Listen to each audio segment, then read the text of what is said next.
چې تا ورته ټول عمر ځان ستړی کړی ده، خوله دې ویستې، خدمت دې کړی، مشقت دې کړی، خپل نه پردي دې ورته راوړي، غاړه دې بنده کړې، ځان دې جهنمي کړی ده، خو صرف د دې بچو دپاره دې کړی ده.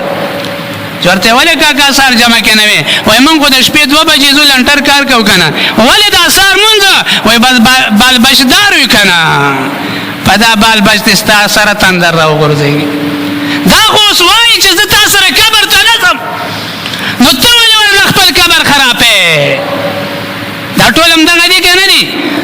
څوک خلک جهنم ته تیار دي، د ښځې لباس نشي برابرولی، ولې هغه هر هفته کې نوې نوې جامې غواړي. نن دا واده دی جامې راله راوړه، دا خلکو ولې دي هغه واده له نورې راله واله.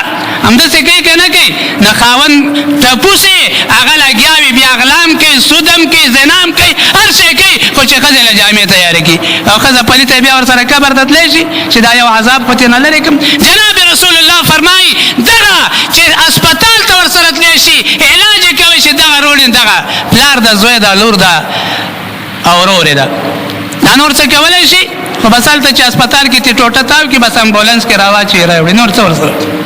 دا دویم ورورې چې ده نو دا د ده هغه مال او دولت ده چې ده ډېر په محنت باندې ګټلی ده، په اوړي کې ګرمۍ ته نه دي کتلي، په ژمي کې یخنۍ ته نه دي کتلي او خواري او محنت یې کړی ده.